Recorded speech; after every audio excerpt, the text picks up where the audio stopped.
YouTube? What the crap's going on? HeirofCarthage back. Yeah, I figured I'd use the old intro. And it's probably because you all haven't heard me in so long, you'd forget that I even had a new intro. Sorry, last week was so busy. It was crazy busy. The weekend was also busy. It was out of town through part of it. And then part of it, honestly, like, after having had such a busy week, I just needed some time to recharge myself and some time with the family, so I took it. And I know you all are very understanding of that, so I appreciate it. And appreciate the support as usual. Now, we have a great changing of ways, folks. In our Tzeentch campaign, we have been basically challenged by a rather massive Cathay here. The northern provinces, they're looking strong. They're looking very strong. They got a lot of armies. I can see at least 6 of their stacks, and we know that there's multiples more. Let's see, yeah, so, okay, yeah, there's more, so there's 9, at least, 9 or 10 that are in visible range for us, so it's time to take the war to Cathay. It is a long past time, actually, to take the war to Cathay. Meaning, we need to get our boy Kairos home. Actually, he may be home. I can never remember, like, I play these campaigns. Okay, yeah, he is home. He's far from home. You know, not to take away from the Spider-Man movie, you know, he is far from home right now. I'm going to try and get him back into friendly territory, away from these Kislevite armies. I don't know if they will attack me. They didn't yet. Hopefully they don't. And I really need to get Kairos in a position, like, I'm thinking honestly of just kind of starting down here against Cathay, and then just creating a big pushback to get their attention, while trying to hold in the other positions, and we'll just ignore the Souls race for a little while, and get this done. We're working on getting more grimoires, so I do hope to cause a lot more problems for Cathay. So, like, for instance, we can probably do a little work on them right now. Like, so for Halt faction, we could pick the northern provinces. It's going to cost me, yeah, let's go ahead and do this. Let's just halt them. Just make problems for them, make it where they can't move. We'll continue to save our grimoires. We'll do our best to get in a position to put a big hurt on Cathay. I'm working at the Valerie, like, I'm trying to get up to top tier recruitment, and we're basically there. I've got several buildings that are going to be finishing. I'm going to take this army and continue to move. I think I asked you all to help me name this character, though I could be wrong. I'll check the comments here in a moment and make sure that I get to any comments you all left for me. So yeah, we'll get those in there. And then otherwise, I think that Patchy was just kind of helping to put down rebellions and waiting for an opportunity to move against Cathay. His army is not particularly powerful. Really, the only decently strong army I have is Kairos, and I wouldn't say that his is amazing. You know, it's pretty good. Kairos himself is really the main powerhouse of that army. Though our pink horrors are pretty dangerous from range if they're given an opportunity to do their work. And of course, with Forsaken upgraded this high, they are also pretty dangerous, albeit a little bit vulnerable to counter damage because, you know, they don't really have armor themselves to a great extent, or shields, I should say. So their melee defense is a little bit low. So it makes them, in my opinion, pretty vulnerable for a unit that's punching that hard in terms of offensive capability. Now, there are some mods, like I said, that would allow me to bring in some Chaos Warriors. I believe I asked you all about it on the last episode. I'll ask again on this one. Do you all want me to use those mods? Like, I think it just lets me get warriors with halberds, maybe even Chosen. And then I believe all the cavalry variants become available too, but it's like a Tzeentch variant of that. If that's something you'd like to see, please let me know in the comments, and, you know, I can add that in, and we can mix things up a little bit with these armies. But if you all would rather me keep it a little more vanilla, that's fine too. I'll do it either way, you know, whatever suits you all. And some of you may turn around and say the same thing to me. Well, Air, you play it the way you want. Well, there we go, we're at an impasse, we'll figure it out. Anyway, let me get the comments pulled up here from the last episode. So, in the last episode, Dersanji said the Archaon campaign, huh? Sigvald Kolek, Felman Ingerson, Besornling, a character. Oh, that's right, we named someone Besornling a character. That's right, we just made up a name. Elvis Terilius. Oh, Terilius the Chronicler, the best storyteller, by the way. Verdok Crom, and Jorgul the Polisher. Okay, so we did have, man, we had a ton of characters in that campaign. I suck. I got to do a real campaign for you all where we get all these characters in there again. That was pretty awesome. Let's see, the Flaming Scribes here want a defensive alliance. You know what? With Cathay running amok, I'll take it. So those, thanks for the name reminders, by the way, dear Sanji. Let's go. I think Terhilius is one I want to beam back. He, our chronicler. So I think he definitely deserves to be back. So let's rename Alas here. So this is gonna be. Sorry if I can type one-handed here because I'm. All right, Terhilius.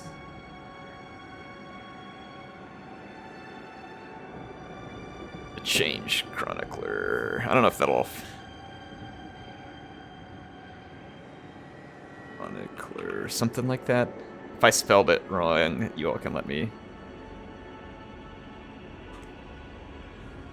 I probably spelled it wrong. I don't spell really, folks. All right, there we go. We got Terhilius back from the Archaon campaign, now landing in our Tzeentch campaign. We're gonna have to risk running into the negative to some extent because we've got to have some power in these armies. I've got a nice line of Forsaken here. I like having a couple of blues, or you know, maybe even a few of them to do a little bit of a little bit of what do you call it? Meat shielding. Wow, how could I not think of that? Let's merge all these. And that way I'll get rid of the lower experienced units. Let's go ahead and get a couple more pinks into this army. And that leaves me with 3 slots. Like I said, these guys are good meat shields, especially up against Cathay. We have access to Doom Knights now, but Doom Knights are incredibly expensive. They would be very powerful and very useful against Cathay, but the upkeep on them is tremendous. So we wouldn't be able to field a lot of them. I would have liked to have had them in Kairos' army, but right now we're not going to easily get those added to Kairos' army. These guys have awesome weapon strength. Do want to put a couple of them in this army. Why did I do those from the global? I guess it's okay that I did because I'm going to get the Doom Knights here. And I think since we're fighting Cathay, we need a hero in this army too. I don't know if we can get any other heroes at the moment, though. Yeah, we're capped out on heroes, so that's a no-go. We could grab a single entity, then. This is probably going to put us in the negative in terms of income. But if we can get on the move, we should be able to. Can't teleport across the water yet, unfortunately. If I go into this, yeah, we do suffer attrition. I'm just gonna go ahead and stay in the encamp stance and move closer to here where I can use my teleport to try and drop across this little fjord here, get back to where I want to be with Kairos. We're going to have to be able to hold out against Kislev. And honestly, we got pretty decent garrisons down there. I mean, we'll be able to hold out against quite a bit. I'm going to go ahead and set up an ambush with Patchy, our Salter. So there we've got an ambush set up. We're doing the recruiting. I'm not going to spend a bunch of money on buildings right now because we are definitely about to be in the negative. So, Glean Magic. Income from raiding. You know, raiding could be good to get a little extra income here soon. Let's do this Infernal Gateway piece. Skip those. We're about to have a rebellion at the Gallows Tree. That's unfortunate. And the Gallows Tree has, you know, a decent garrison. It's not amazing, but it's solid. So hopefully we'll be able to survive the issues at the Gallows Tree. What is it? Corn corruption. Okay, and the corn corruption's headed on the way down. That's good. Hopefully eventually we won't be having these corn rebellions. Corn is kind of a pain to mess with, especially if they get the right units. Let's let's see here. Get some more comments. We do have the Kill Scribe, who has left the Fate Weaver's plot devices here. Ooh, Cathay did come in. And unfortunately, our ambush failed, which leaves me in a position facing 3 gigantic Cathayan armies, and so I'm going to retreat from this. They did not catch me on the secondary. That is good. Let's look at our kills. The Tzeentch Rebels are at the top at 10,717 of them changed into corpses. Appreciate them. The Ice Court is at 7308 and threatening to go higher. Korn's at 6132, Slanesh at 4997, and Nurgle at 4090. Do appreciate the Kill Scribe at keeping us up to date with the plot devices. You all make sure and go leave him a thumbs up. I got a favorite on there for him, and I really appreciate the work he does on that. Let's get one more here. This one from Ryujin. He says, I've never been so invested in a campaign before. Thanks. Keeping it fun and interesting. Really appreciate it. Well, sorry I have been slow, but I am keeping it coming, and I will make sure that you get plenty of action as best I can. I do expect this week to be better, and I am hoping for the best. Hoping for the best. All right, there we go. Let's do that. Can I now teleport, please? Yes. Yes, we can teleport.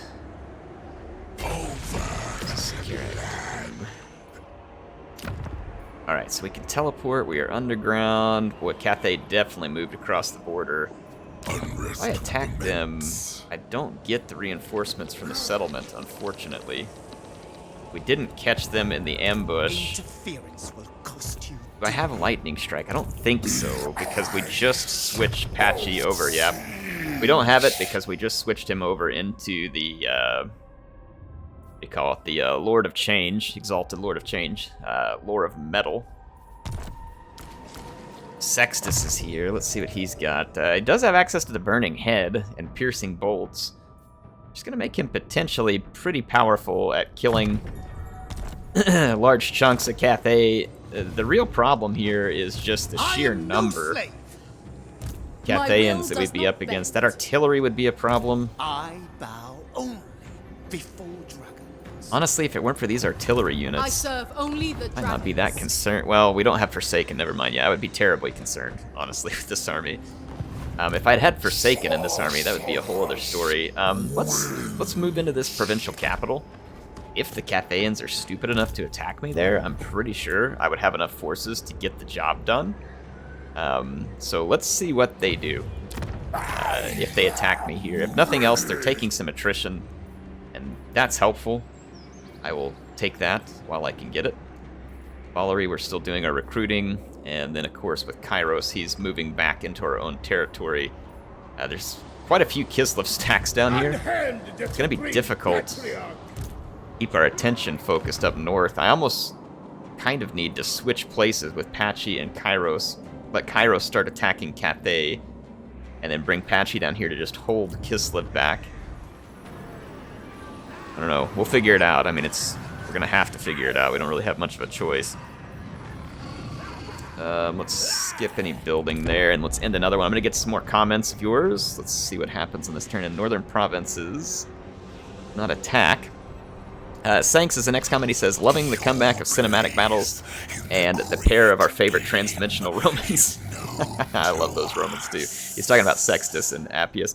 May I suggest an update for their names? Appius the Iridescent Roman, spelled with one R, not two. Well, you know me. I'm not really a speller, as I earlier admitted. He said, and Sextus the Demonette Layer, in remembrance of his lady vampire shenanigans. Oh boy, we can do it. We can do it. Do I want a defensive alliance? Yes, I do. I want an alliance with everybody who is willing to ally with me against the massive blob. Oh, they did besiege me here. Alright, a very bold Cathay. I think a rather foolish Cathay, but rather bold one. I think we are going to outnumber them now. It's saying we're going to lose.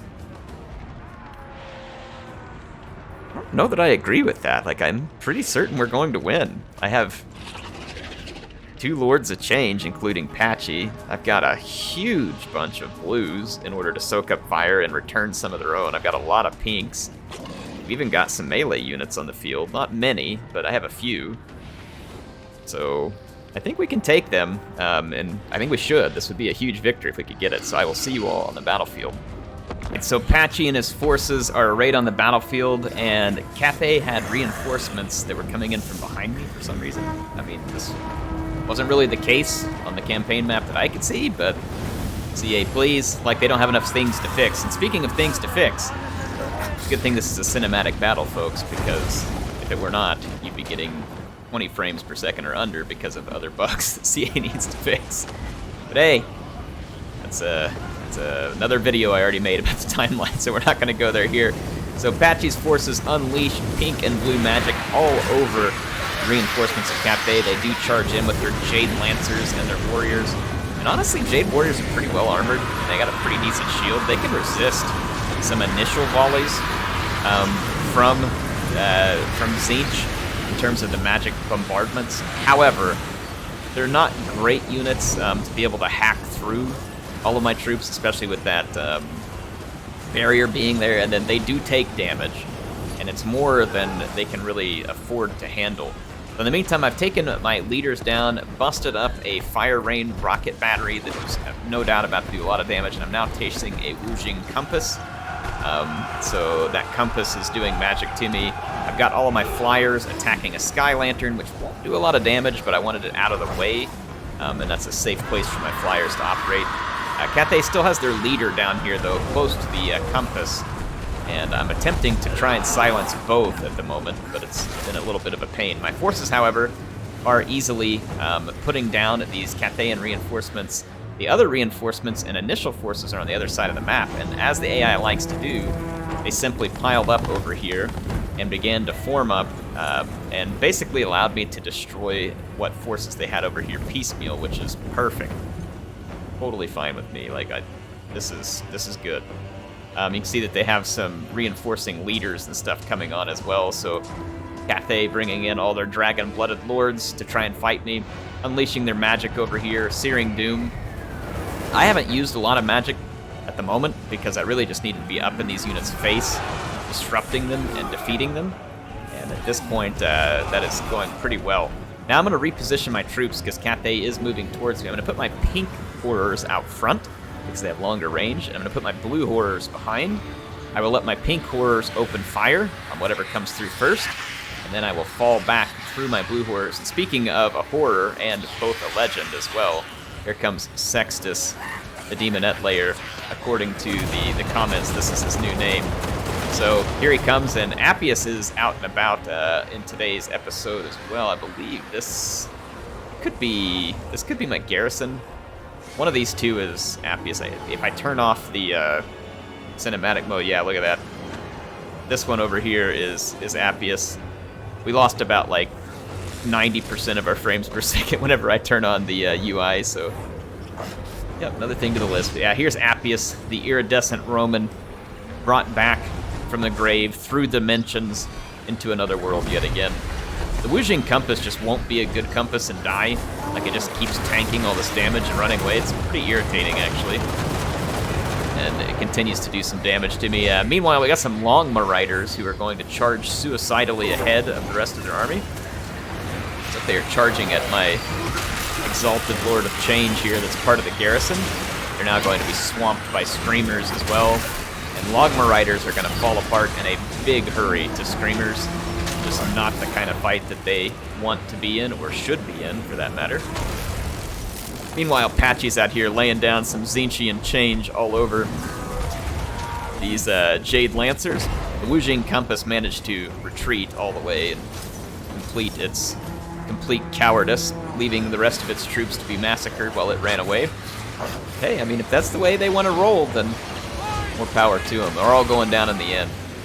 There are some Celestial Dragon crossbowmen back here. They are and Peasant Archers and other things that can outrange me. However, this was the plan here. So now my pink horrors are going to be able to unleash all over this huge line of Jade Warriors. This infantry is a little bit dangerous to me because I don't have a large number of Forsaken or other good melee troops. So that's why I'm trying to wear them down with the fire of the pink horrors. And then, letting them have to chop their way through the blue horrors after having already been massively damaged. So my pink horrors get the initial volleys, now they're going to fall back. My exalted pinks will fall back in a moment as well. You can see them getting some damage done there too. I'm going to have to pull back some of these troops because the crossbows are taking shots at us. Meanwhile, the AI has some more reinforcements coming on, so they've got some great cannons coming on in the back of the map, so those will be irritating. I'm going to have to go kill them. At this point, the Jade Warriors got intercepted by some Chaos Spawn. This Chaos Spawn should do some nice damage. Got some Flamers back there, and then my Blue Horrors are firing away, so again, we're just kind of laying some damage into the enemy here. That Flamer attack probably, yeah, sorry, I meant to turn on the UI and show you, but I can't because it's absolutely bugged right now. That probably really hurt my own troops because I'm firing from behind Flamers, which is not really where they want to be. If you get a moment to move them to a flank, you should. However, if they get exposed to any kind of fire, then they're going to die quickly, and you have to be very careful. Speaking of things that can kill them quickly, there are some Iron Hail Gunners back here. These are very short-range units for Cathay, but they are very damaging units. They're basically like blunderbuss. Very painful at short ranges.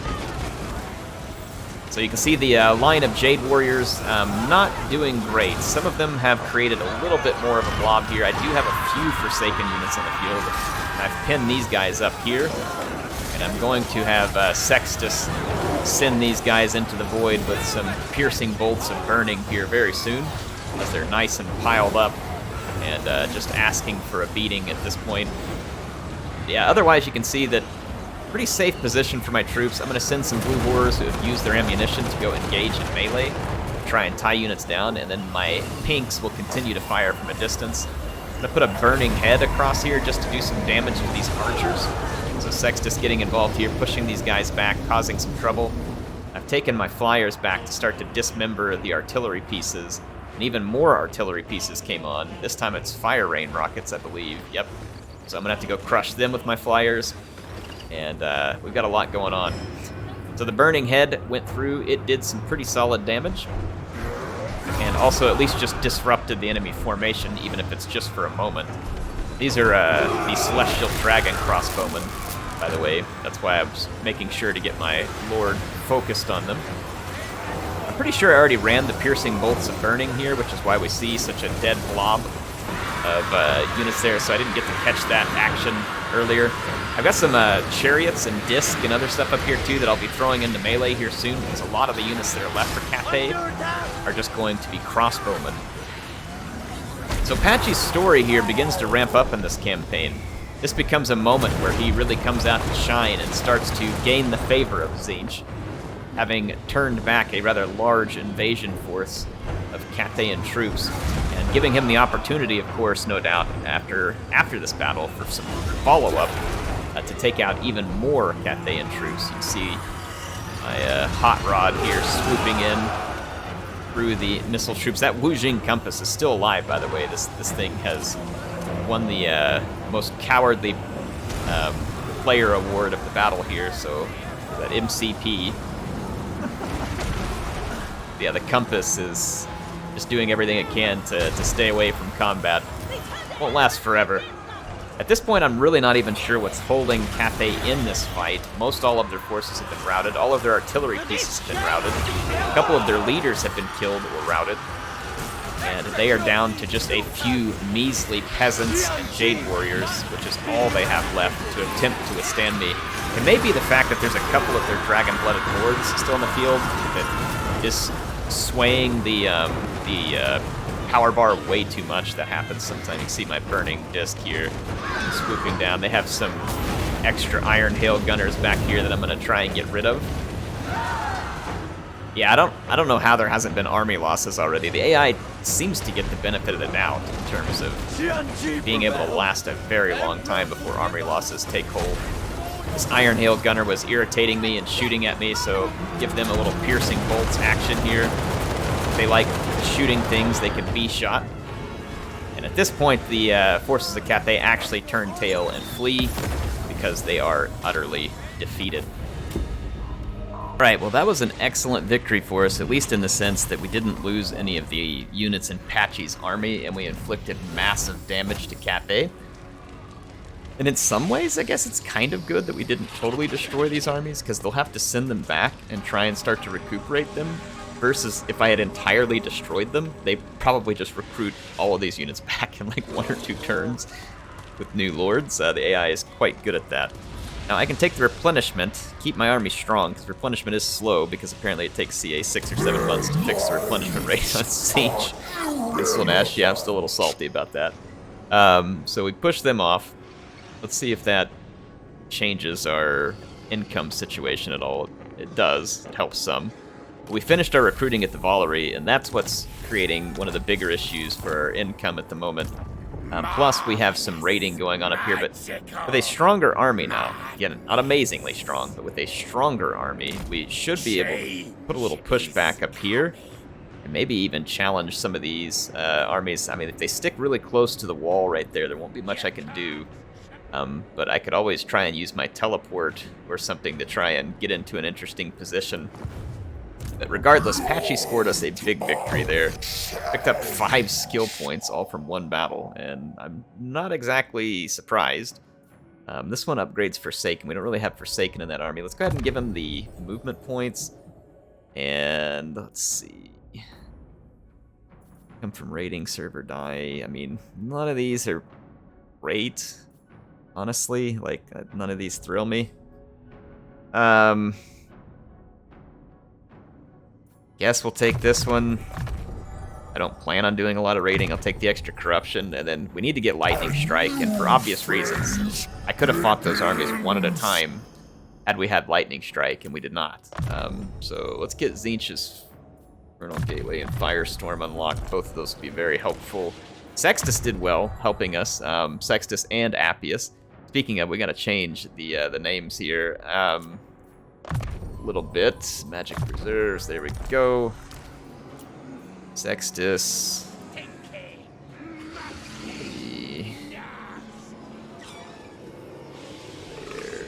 Okay, yeah, it fits. There we go. So we got Sextus updated.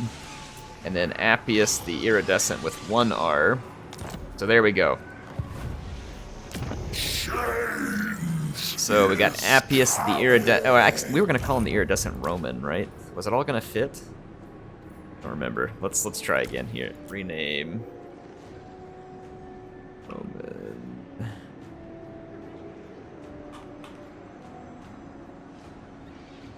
Ooh, it does fit. I don't think we can put a... Yeah, we can put a space there. Sweet. We got Appius, the Iridescent Roman. Awesome. So thanks for helping me with the names there, folks.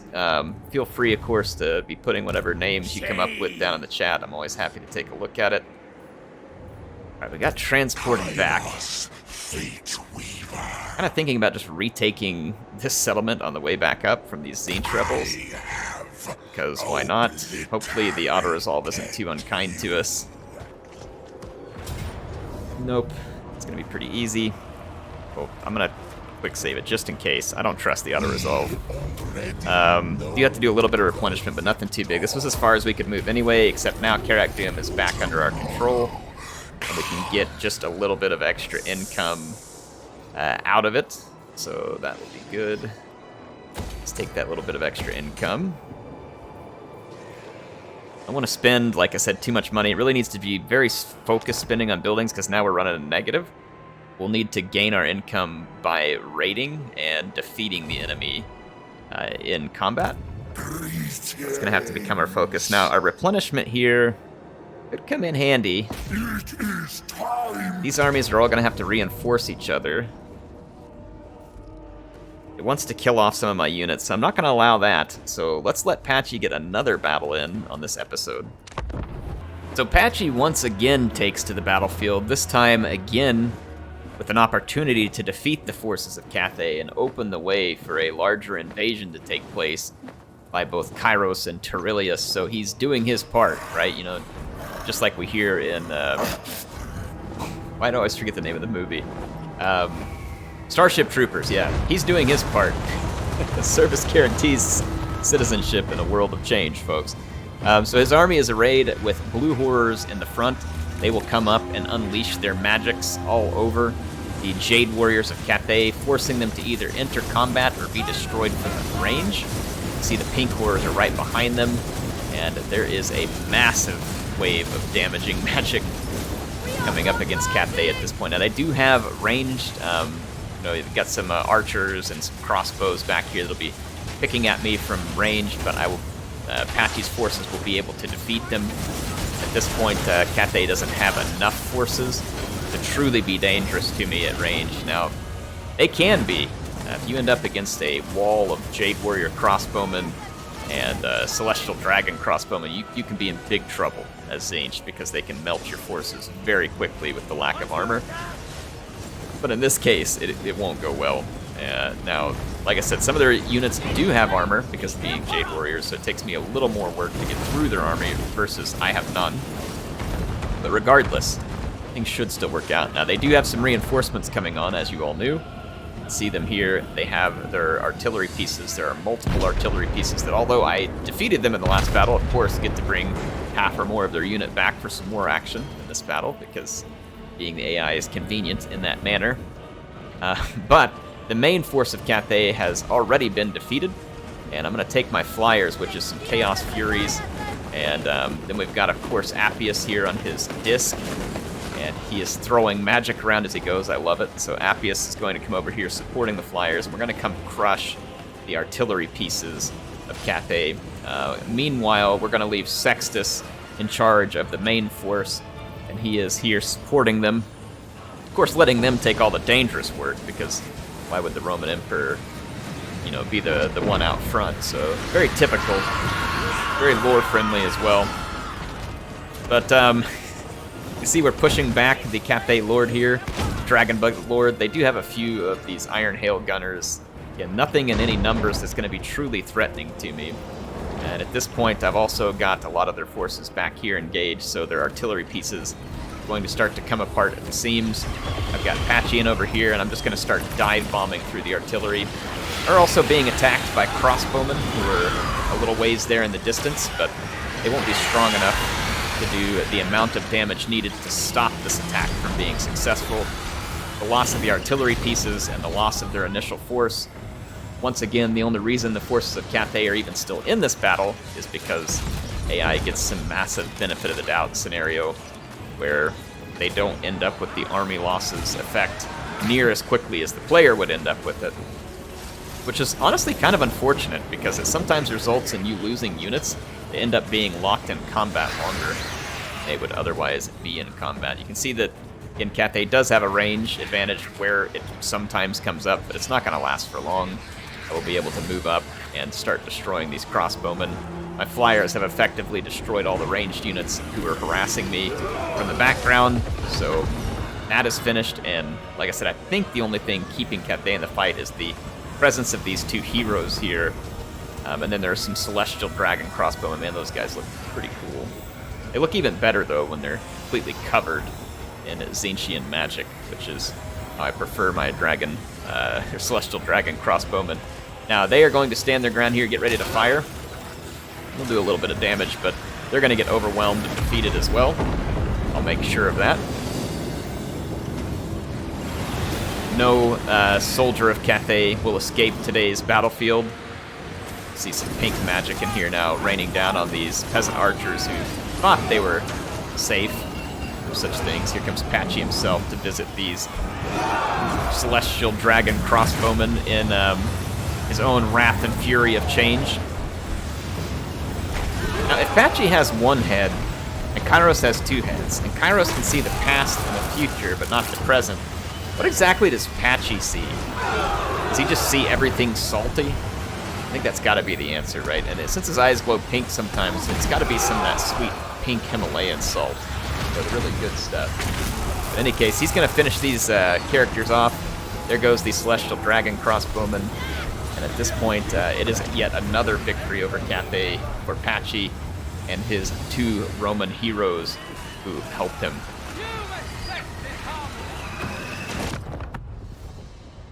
Well, another solid victory for Patchy and his legion. He was putting more hurt onto Cathay. We can potentially push back and hurt them further. I'm going to continue to take the replenishment option here. As much as I'd like the extra cash, it's not much, and our replenishment is slow. So we're going to need to take what we can get where we can get it. Now, that leaves me in a position where I could wipe out this army as well. And honestly, I think I'm going to do it. We can wipe this army out, which we can. I'm going to quick save here just again in case we get screwed on the auto-resolve. Really? Alright, that does almost nothing, and we do get a little extra cash. I'll take the cash. So that is going to push Cathay back hard, at least in this vicinity. So that's a big win for us. I wonder if I can force march back. Nope. Okay. Alright, so Patchy picks up several levels there, or at least one. We can give him Draft Master, so we almost can start the lightning strike chain on him, which would be very helpful. And then as for Appius, the iridescent Roman, we can now pick up magical reserves, and then I'll start improving these two spells because they're going to be great at blob busting, and especially good whenever you're trying to move into settlements. Let's see. That's so Sextus leveling up as well. So that is some big victory there. That is definitely a help. It picked us up some money as well, and put Cathay in a I wouldn't say a pinch, but it at least took away several of their forces, which were in the near vicinity. So we hurt them, to say the least. And I don't know how long it will hurt them for, but it hurt them. And we will take absolutely everything we can get in the current situation. Alright, so Killscribe levels up. And he has pretty much got everything he needs, other than hates Nurgle. Let's finish off Specialist here for Killscribe in case we ever need to use him on the campaign map. Again, none of these buildings are just terribly necessary at the moment. I might build this one to give me a little bit extra income. It's kind of a long payback process, but I'll do that. Resolve notification. Oh, we need to put so control and then movement range. City of Splinters can always use some extra control, so let's do that. It's struggling with it right now. Which reminds me, I need to look and see what happened with the rebellion out at the Gallows Tree. It's not aggression pack. Yeah, I want to make as many friends with other Chaos factions as I can right now, because I really want to keep our focus on Cathay. Like, I want to really start to put the screws into Cathay here. So Casey Budge says, Urson, they call me the Baragon for more than one reason. Moon's Archaon. Yeah, that's right. That's when we were talking about how Urson should be teasing Archaon. Or sorry, not Archaon. He said Archaon in the quote there, but oh, Be'lakor. Yeah, he should definitely be teasing Be'lakor. Alric says, hi, Air. Thanks for another episode. Great. Yeah, appreciate you putting in Appius and Sextus. I watched the Western Rome campaign. I believe I subscribed since 2015. Guess I'm a long-time viewer now, but I know many people have been watching your videos for way longer. Well, thanks, Alric. Appreciate it. Thanks for all the years of support. It's great to have you and all the others here, and I'm glad you all are enjoying the comeback of some classic characters there. So the Gallows Tree has not been attacked yet by the Tzeentch rebels. Killscribe will be happy because we're going to send their numbers through the roof. I kind of want to come in here and raise their settlement. I don't really want to control their settlement right now. What is this? You have a cult in that settlement. What is our... Never mind, we could just maybe make some money off this. Grimoires per turn. Winds of Magic will be higher. Income generated. And none of these are really, like, as worth it. Now, I don't know if the changing the ways... Yeah, the transfer settlement is back. I could try and put this settlement into the hands of a friend if I get some more grimoires. We're not far away, so I think I'm gonna do that.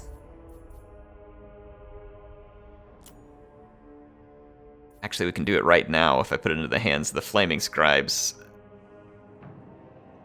So, let's do that. This will put a buffer between me and Cathay there. So I don't believe they're at war with that faction. Now, they may be at war with them here very soon, but there we go. So I've effectively created a small buffer zone in between myself and the forces of Grand Cathay. I'm going to try and replenish quicker and move over here. See if we can threaten Cathay some more. Where do I strike Cathay with Kairos? Do I start in the south? These settlements are not as great for us to settle, and it's going to be harder, but at the same time, I mean, just look at the raw power they have. It is just brutal. So we're going to need to stop them somewhere. Mountain Fury. We're losing leadership so bad here at Saber Mountain. It's got to be all the corruption. So the Nurgle corruptions actually was headed down. It still is at the moment. It's causing minus 18 control. So thanks a lot, Nurgle. Really appreciate your help, you butt crutch. We could build some buildings because we've got all the growth we need. These are kind of waste now. I mean, it does help with barrier and stuff, but I'm going to tear down a couple of those and see if we can build something to help with the control in that situation. We drove back this army that was doing some raiding on us, and I'm going to push farther. Do I push farther? Yeah, I think we do. I think we have to keep some pressure up here on Cathay. They're doing some raiding and stuff, so let's push farther with Terhilius and see if we can possibly get lucky and get Cathay into a couple of battles that are good for us. So Terhilius is going to push forward. Running into control issues in a lot of places, apparently. Here it's because of Slanesh corruption, which, again, should be on the way down now when we push this army out, so double good that we're pushing them out. Alright, I've got to move Kairos, and we've got to go put the hurt. I'm going to come underground and move over here towards Grag, Eagle Iris, Gorger Rock, Mount Grag. Okay, yeah. So if we start here, we can start pushing our way north into some of the Cathay holdings and start to weaken them and begin the grand push against Cathay. I'm going to, again, ignore buildings just so I can get a little more cash in my pocket. I figured this day was coming, and what has happened here is we've been attacked by Kislev back at Saber Mountain, and we need to try and put together a defense here. However, I'm not going to have time for this one in this episode, so I will save this one for next time. In fact, I'm going to go hit save right now, and it's going to be part 18 for YouTube, at the end of it at least. And we will begin this one next time. I do appreciate the comments, appreciate you all participating. We'll be fighting against Gestalten in the next episode. I don't know whether we're capable of winning this one or not. He's got an elemental bear. Could be pretty tricky. So we'll see. He's also got a lot of heavily armored cavalry. We may have to turn Kairos, at least temporarily, to come back and retake Saber Mountain. So yeah, this may get a little dicier than I would like because of Kislev being on our southern flank right now and us being pushed to the limits on income. We're going to have an exposed spot. Like, I need to guard at least 4 places right now, or 3 places, while having an army to push on Cathay. And right now I've only got 3 armies, so I need to be in 4 places and I can only be in 3. So, like, for instance, if I take Terhilius and come south, then Cathay can just attack me in the north and I can't stop them, you know, so we end up in this bad position. Anyway, HeirofCarthage signing up for now. We'll be back with some more soon. Hope you all enjoyed it. I will see you then.